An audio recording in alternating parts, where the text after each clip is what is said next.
Welcome to our channel Science Enigma by RJ. Today we discuss about biotechnology.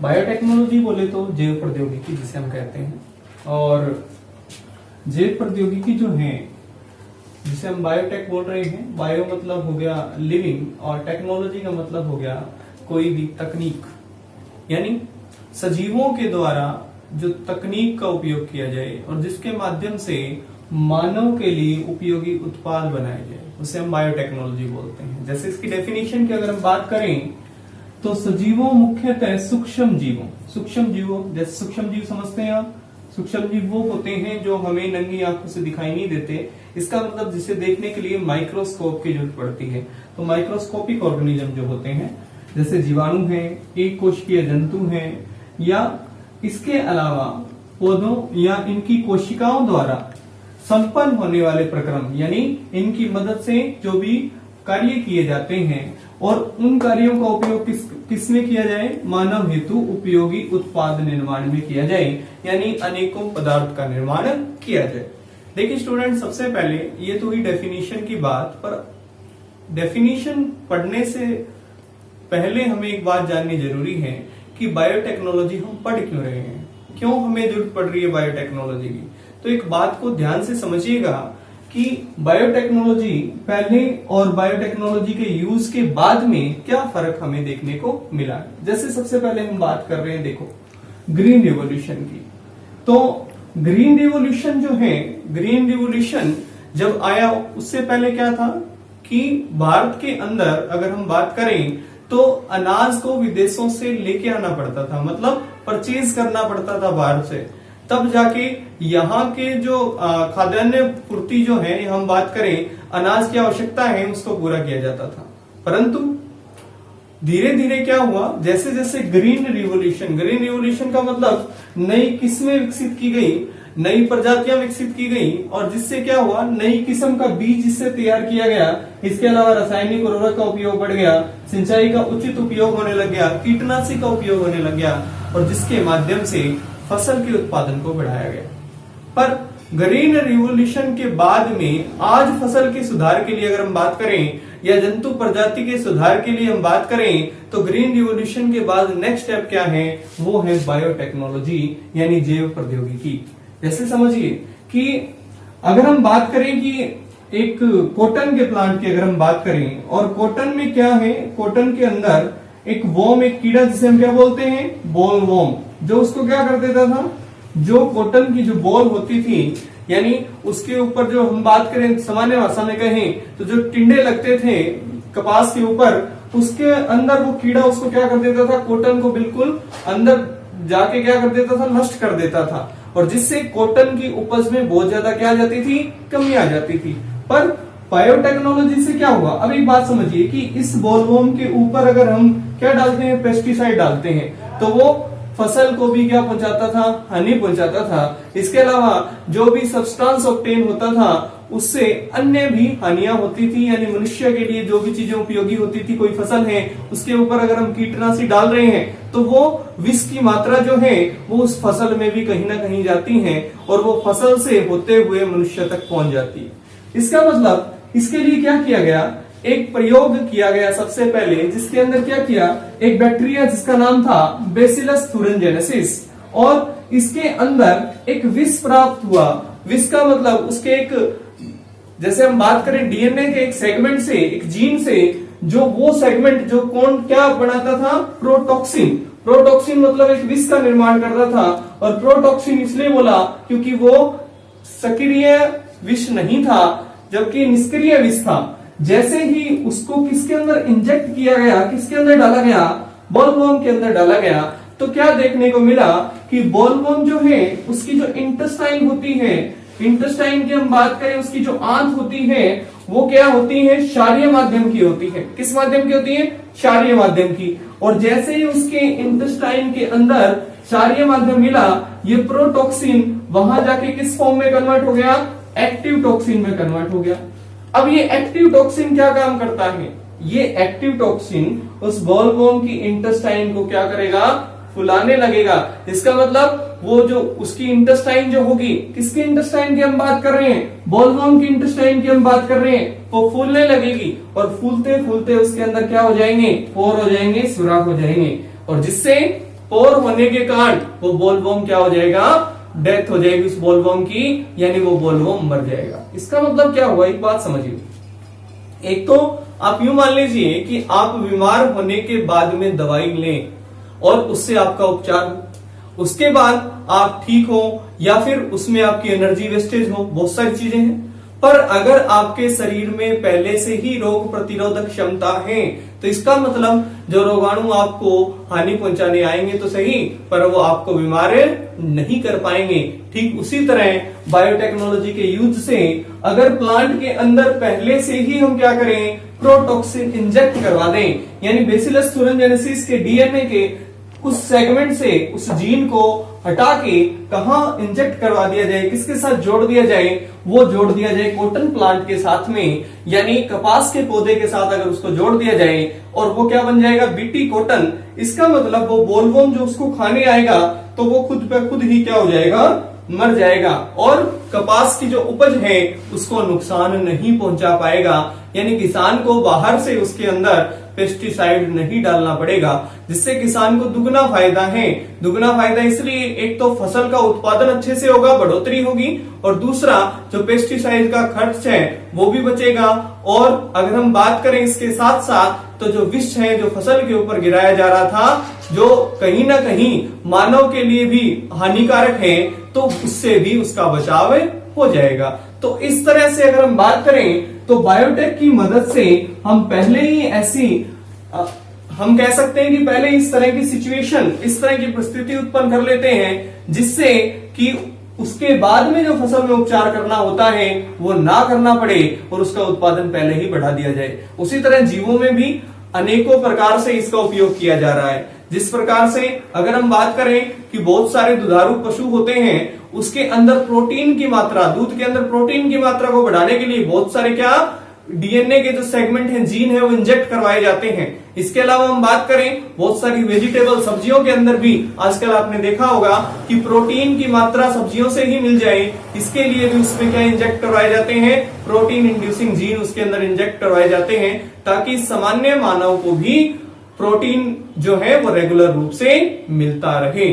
तो इस तरह से हम कह सकते हैं कि बायोटेक का जो है वो बहुत वास्ट उपयोग हो रहा है, वो ज्यादा उपयोग हो रहा है आज के समय मानव के लिए, सुख सुविधाओं को बढ़ाने के लिए, या फिर हम बात करें उसके पोषण के सुधार के लिए। तो अब हम बात करेंगे बायोटेक्नोलॉजी की, और इसमें हम पढ़ेंगे कि बायोटेक्नोलॉजी के अंदर किस तरह से धीरे धीरे डेवलपमेंट होती चली गई, विकास होता चला गया, और फिर हम पढ़ेंगे कि बायोटेक का यूज कैसे किया जाता है, कौन कौन से वो टूल है जिससे हम बायोटेक्नोलॉजी का यूज करते हैं, और उसके बाद इसकी एप्लीकेशन के बारे में जानेंगे। तो सबसे पहले हम पढ़ते हैं बायोटेक्नोलॉजी के बारे में। बायोटेक की डेफिनेशन की अगर हम बात करें तो बायोटेक की डेफिनेशन के अंदर हम क्या देखते हैं कि जैसे कि हमने थोड़ी देर पहले अभी पढ़ा है कि सजीवों, मुख्यतः सूक्ष्म जीवों जैसे जीवाणु, एक कोशिकीय जंतु, पादपों या इनकी कोशिकाओं से या फिर इनके किसी घटकों से, और वो घटक क्या है, जीव, जिसको हम यूज करते हैं किसमें, मानव कल्याण हेतु उपयोगी उत्पाद के लिए। देखिए आज के समय अगर हम इंडिया की बात करें, भारत की बात करें, तो हमारे देश की जीडीपी जो है वो कृषि आधारित है, यानी सबसे ज्यादा जीडीपी जो है वो किससे पर आधारित है, कृषि पर, यानी भारत एक कृषि प्रधान देश है।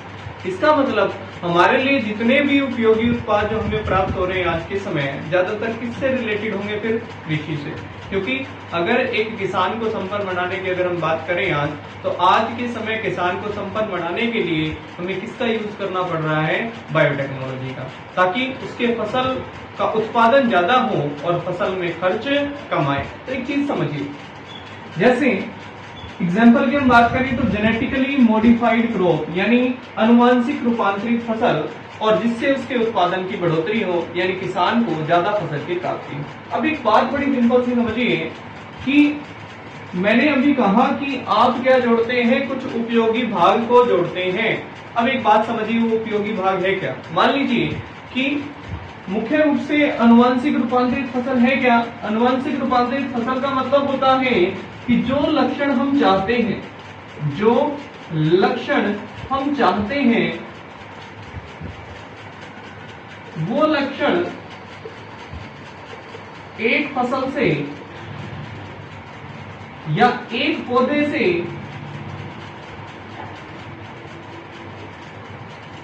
दूसरे पौधे में स्थानांतरित करना, यानी भेजना। यानी जो लक्षण हम चाहते हैं, एक फसल में जो लक्षण है, वो लक्षण हूबहू हम दूसरी फसल में अगर चाहते हैं, दूसरे पौधे में अगर हम चाहते हैं, तो उन लक्षणों को उसके अंदर स्थानांतरित करना, वही होता है अनुवांशिक रूपांतरित फसल। या फिर हम कहें अनुवांशिक का मतलब जेनेटिकली मॉडिफाइड क्रॉप, यानी उसकी जेनेटिकली का मतलब हो गया उसके जीन में परिवर्तन करना। अब एक बात समझिए, गुणसूत्र जो है वो क्या है? गुणसूत्र एक अनुवांशिक इकाई है। हमने पढ़ा था कि गुणसूत्र के माध्यम से ही लक्षण जो है, लक्षणों को स्थानांतरित करने की जो इकाई है वो क्या होती है? गुणसूत्र होते हैं। अब एक बात समझिए कि सबसे पहले तो ये समझना जरूरी है कि एक फसल से हम बात करें एक जीव से दूसरे जीव में, या फिर एक फसल से दूसरी फसल में, वो कौन सी इकाई स्थानांतरित होती है जिससे लक्षण जो है वो अगली पीढ़ी में या फिर फसल के अंदर चले जाते हैं। तो एक बात समझिए, देखिए सबसे पहले हम बात करें तो एक कोशिका जो है उसके अंदर क्या होता है? केंद्रक, और केंद्रक के अंदर पाया जाता है क्या? गुणसूत्र, क्रोमोसोम जिसे हम कहते हैं। यानी कोशिका में क्या मिलेगा आपको? केंद्रक। केंद्रक में क्या होता है? गुणसूत्र। देखिए मेंडल ने भी अपने समय ये बात बताई थी कि गुणसूत्र जो है वो लक्षणों के वाहक होते हैं, और उन्होंने ये बात कही थी। हालांकि उस समय तक जो इतनी ज्यादा तकनीक विकसित नहीं हुई थी कि वो एग्जैक्ट गुणसूत्र के बारे में बता पाए कि गुणसूत्र कहां पाए जाते हैं, पर उन्होंने ये बात कही थी और वो बहुत बड़ी बात थी उस समय में। तो एक बात समझिए, गुणसूत्र जो है वो है क्या वास्तव में? देखिए अगर हम बात करें यूकैरियोटिक सेल की, यूकैरियोट की, तो यूकैरियोट में जो गुणसूत्र का जो निर्माण होता है वो 3 चीजों से होता है। वो कौन कौन सी 3 चीजें हैं? एक तो होता है डीएनए। डीएनए हमारे शरीर में क्या काम आ रहा है या फसल में क्या काम आ रहा है? तो डीएनए का काम है वंशागति करना, यानी लक्षणों का स्थानांतरण करना। दूसरा, गुणसूत्र के अंदर क्या चीज पाई जाती है? प्रोटीन, यानी प्रोटीन भी कौन सी? 2 तरह की प्रोटीन होती है, एक स्टोन और एक नॉन स्टोन। तो यूकैरियोटिक में कौन सी होती है? Stone protein. तीसरा पार्ट गुणसूत्र में कौन सा होता है? आरएनए। हालांकि वो बहुत कम मात्रा में होता है, पर वो भी किसमें पाया जाता है? गुणसूत्र में पाया जाता है। इसका मतलब ये तीनों चीजें गुणसूत्र में पाई जाती हैं। तो क्या ये सारी की सारी चीजें अगली पीढ़ी में या पौधे में भेज दी जाती है? ऐसा नहीं है। हमें क्या भेजना है? जीन। अब जीन तो देखिए ना डीएनए जीन है, ना प्रोटीन है, ना आरएनए है। इसका मतलब गुणसूत्र के अंदर ये 3 चीजें हैं। अब गुणसूत्र कहां दिखाई देगा आपको? देखिए वैसे अगर आप केंद्र के अंदर गुणसूत्र को देखना चाहिए तो आपको दिखाई नहीं देगा। केवल कब दिखाई देगा? विभाजन के समय, वो भी सूक्ष्मदर्शी की सहायता से, जब कोशिकाओं का विभाजन हो रहा होता है तब। अब देखिए इस गुणसूत्र की हमने बात की तो उसमें डीएनए, प्रोटीन और आरएनए है। अब डीएनए की हम बात करें तो डीएनए क्या है? जीवों में पाया जाने वाला न्यूक्लिक अम्ल, जो क्या करता है? वंशागति करने के लिए उत्तरदायी होता है, यानी एक वंश से दूसरे वंश में लक्षणों को भेजने का काम जो करता है, यानी वो क्या है? डीएनए। इसका मतलब हो ना हो डीएनए में ही क्या पाया जाता है? जीन पाया जाता है। क्योंकि जीन की अगर हम बात करें तो जीन में क्या होता है? एक भाग, जो हिस्सा जो हम बात करें जो लक्षणों को निर्धारित करता है। इसका मतलब अगर भेजता डीएनए है और लक्षणों को निर्धारित जीन करता है, इसका मतलब डीएनए के अंदर जीन होना चाहिए। अब एक बात समझिए, आप सोचिए कि क्या ये पूरा डीएनए ही जीन है क्या? अगर मैं कहूं कि डीएनए का कोई भी टुकड़ा काट के अगली पीढ़ी में भेज दिया जाए तो वो लक्षण उसमें स्थानांतरित हो जाएगा, ऐसा होता है? ऐसा नहीं होता है। बात को समझिएगा कि जो डीएनए है उसके कुछ ही भाग होते हैं, कुछ हिस्से होते हैं जिनमें क्या पाया जाता है? जीन पाया जाता है। कुछ खंड, कुछ भाग, उन्हीं में केवल जीन पाया जाता है, पूरे डीएनए में जीन नहीं पाया जाता है। इसका मतलब हमें पहचान करनी पड़ती है कि कौन से भाग के अंदर किस हिस्से में वो जीन उपस्थित है। जैसे कई बार कोई डिजीज हो गई है, कोई जेनेटिकली डिजीज है, तो उसको ठीक करने के लिए वो पर्टिकुलर जीन डीएनए के पर्टिकुलर भाग से, खंड से हटाकर उसके साथ जोड़ना पड़ता है दूसरे मनुष्य के साथ या किसी जीव के साथ, तब जाके उसकी वो जेनेटिकली डिजीज है वो ठीक हो पाती है। इसका मतलब क्या हुआ कि हम क्या भेज रहे हैं, जीन। जीन का मतलब क्या, जीन डीएनए का वो खंड है, वो भाग है जो लक्षणों को निर्धारित करते हैं। इसका मतलब एक पीढ़ी से अगली पीढ़ी में किसको भेजना है, जीन को भेजना है। इसका मतलब हमने एक बात आसानी से समझी यहां कि हम क्या करेंगे, क्रोमोसोम को लेंगे और क्रोमोसोम के अंदर जो डीएनए, और डीएनए में भी क्या वो हिस्सा, वो खंड, उसकी पहचान करेंगे जो क्या होता है, जीन होता है, और उस जीन को वहां से आइडेंटिफाई करके बाहर निकाल दिया जाता है और उसे किसी वाहक के साथ जोड़कर किसके अंदर भेज दिया जाता है, कॉम्पिटेंट होस्ट के अंदर, यानी जिसके निर्धारित जो भी जीव है या फिर कोई फसल है उसके अंदर भेज दिया जाता है, जिस फसल के अंदर हमें लक्षणों को रूपांतरित करवाना है, बदलाव करवाना है। तो ये प्रोसेस लगातार चलता रहता है। ये क्या है, अनुवांशिक रूपांतरित। इसी तरह रूपांतरण जो होता है, ये तो फसल की बात की, जीव के अंदर भी इसी तरह होता है। हालांकि मनुष्य के अंदर ये रूपांतरण अभी तक नहीं हो सकता क्योंकि ये इथिकली सही नहीं है, यानी कानूनी रूप से इलीगल है। हालांकि इसका प्रयास किया गया एक बार चाइना के अंदर, पर जिसने किया वो भी जेल में है, वो साइंटिस्ट अभी भी।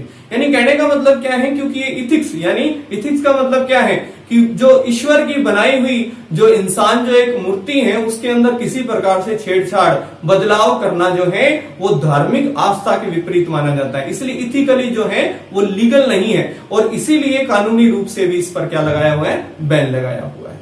ये बात समझ गए होंगे। अब एक बात समझिए, ये तो थी बायोटेक्नोलॉजी। अब हम बात करेंगे कि बायोटेक्नोलॉजी पहले थी और आज की बायोटेक्नोलॉजी, यानी हम बात करें पुराने समय में जो बायोटेक्नोलॉजी और जो मॉडर्न बायोटेक्नोलॉजी है उसमें क्या अंतर आया है। स्टूडेंट्स, अब हम बात करेंगे जैव प्रौद्योगिकी की दो शाखाएं जो होती है उनकी। तो जो दो अलग अलग जैव प्रौद्योगिकी हम बात करते हैं तो उसमें एक तो होती है परंपरागत और एक होती है आधुनिक।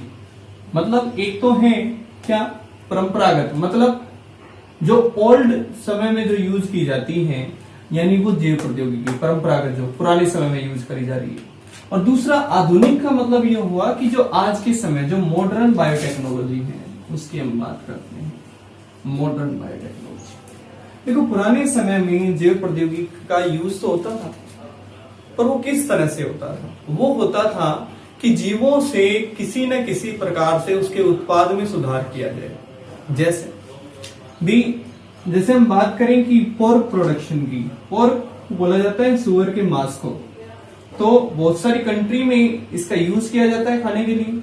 इसका मतलब वहां के जो लोग हैं वो इस बायोटेक का यूज करते थे पोर्क प्रोडक्शन को बढ़ाने के लिए, यानी ऐसी नस्ल को क्रॉस इनब्रीड करवा के ताकि इसके पोर्क प्रोडक्शन को बढ़ाया जा सके। इसके अलावा दूध, दही, पनीर, इनका उत्पादन बढ़ाने के लिए, दवाइयों का उत्पादन करने के लिए। जैसे सेकेंड वर्ल्ड वॉर के समय पेनिसिलिन फॉर्मेशन हुई थी और जो किससे बनी थी, पेनिसिलियम नोटेटम जो एक फंगस है उसकी मदद से बनाई गई थी। तो इस तरह से इसका यूज भी किया गया। इसके अलावा बेकरी फॉर्मेशन में, या फिर हम बात करें इसके अलावा शराब का उत्पादन करने के लिए, ठीक है, यानी वाइन फॉर्मेशन करने के लिए भी किसका यूज करते हैं, अन्य चीजों का, जैसे जौ वगैरह से भी शराब बनती है, या फिर हम बात करें गन्ने से। तो इन सब चीजों से जो शराब बनती है और उस शराब की क्वालिटी को बेटर करने के लिए जो है परंपरागत जैव प्रौद्योगिकी का यूज करते थे। पर आज के समय जो हम यूज कर रहे हैं वो कौन सी है, मॉडर्न बायोटेक्नोलॉजी, यानी आधुनिक जैव प्रौद्योगिकी। और उसमें क्या करते हैं, एक तो हम यूज करते हैं पुनर्योगज डीएनए टेक्निक, जिसे हम रिकॉम्बिनेंट डीएनए टेक्नोलॉजी बोलते हैं। थोड़ी देर पहले मैंने बताया कि डीएनए का एक हिस्सा, फ्रेगमेंट, पूरा डीएनए नहीं, केवल वो डीएनए का हिस्सा जिस पर्टिकुलर डीएनए के हिस्से के अंदर पर्टिकुलर जीन उपस्थित हो, वो जीन जो हमें चाहिए। चाहे हम बात करें कि किसी फसल की हाइट को बढ़ाना है तो हाइट इंड्यूसिंग जीन उस सेगमेंट में होना चाहिए, उस टुकड़े में होना चाहिए, तब हम उसका यूज करेंगे। इसका मतलब इसका यूज करके किसी वाहक के साथ इसको जोड़ के किसी भी होस्ट के अंदर भेजना, यानी जिस जीव के अंदर या जिस फसल के अंदर हमें उसको भेजना है, उसके अंदर भेजने का जो प्रोसेस है, जोड़ने का प्रोसेस रिकॉम्बिनेट हुआ और फिर उसको भेजना, पूरी मॉडर्न बायोटेक्नोलॉजी होती है। इसके अलावा जेनेटिक इंजीनियरिंग, और ये सब ऐसे तो है नहीं कि कैसे ही किसी भाग से कैंची से काट दिया हमने, किसी जो वेक्टर उसको कैंची से काट दिया, दोनों को फेविक्विक से जोड़ दिया, ऐसा कुछ नहीं होने वाला। इसमें अलग अलग एंजाइम यूज होंगे, जैसे रिस्ट्रिक्टेड एंजाइम है, लाइगेज है, ठीक है, ये अलग अलग एंजाइम होंगे। रिस्ट्रिक्शन एंडोन्यूक्लियस जैसे हम बात करते हैं, जो एक पर्टिकुलर साइट से ही उसको काटने का काम करेगा, ऐसा नहीं है कि कहीं से भी काटते, जो डीएनए है वो पर्टिकुलर साइट से कट होगा। इसके अलावा वेक्टर जो है, यानी वेक्टर का मतलब जिस हिस्से के साथ, उस वाहक के साथ उसको जोड़ के भेजा जाएगा, ठीक है। क्लोनिंग जो प्रोसेस है, उसकी कॉपी नंबर बनाना, बहुत सारी चीजें बनाना, मतलब एक डीएनए के हिस्से से बहुत सारी डीएनए की कॉपी बनाना, तो ये सब जो चीजें हैं वो हम किस में पढ़ेंगे, जेनेटिक इंजीनियरिंग में पढ़ेंगे। तो वो हम पढ़ेंगे अगली वीडियो के अंदर। इसमें आपको क्या करना है, इसमें कंप्लीट आपको नोट डाउन करना है, इसके साथ साथ जो भी टर्म जो है मैंने बताई उसको रिवाइज करना है। एक बात मैं आपको दोबारा रिकॉल करवा देता हूं कि जो गुणसूत्र जो है वो सबसे बड़ी इकाई है। गुणसूत्र के अंदर पाया जाता है क्या, डीएनए। जैसे हमने बताया ना, गुणसूत्र किससे मिलकर बना होता है, डीएनए, प्रोटीन और आरएनए से, ये तीनों चीजें होती हैं। पर डीएनए कौन सी इकाई है, आनुवांशिक इकाई है। तो यानी गुणसूत्र के अंदर कौन सा हिस्सा चाहिए हमें, डीएनए। अब डीएनए का पूरा डीएनए यूज नहीं कर रहे हैं हमें उसका एक सेगमेंट चाहिए। अब सेगमेंट मतलब उसे क्या बोला जाता है, जीन। इसका मतलब अगर अकॉर्डिंग टू साइज अगर मैं कहूं तो जीन सबसे छोटी इकाई, उससे बड़ा डीएनए और उससे बड़ा गुणसूत्र। तो ये चीज आप रिमाइंड रखिएगा, याद रखिएगा। बहुत बार देखने को मिला है कि स्टूडेंट को ये बात पता ही नहीं होती, वो कहते हैं सर डीएनए भेज दिया, तो डीएनए में क्या भेजा, उनको अभी तक नहीं समझ में आ रहा वो बात है। तो आप इन चीजों को पूरा ध्यान से पढ़ेंगे और उसको नोट डाउन करेंगे। तो नेक्स्ट वीडियो में हम इसकी टेक्निक के बारे में पढ़ेंगे कि पुनर्योगज डीएनए तकनीक क्या होती है, जेनेटिक इंजीनियरिंग क्या होती है, और फिर इस चैप्टर को आगे बढ़ेंगे।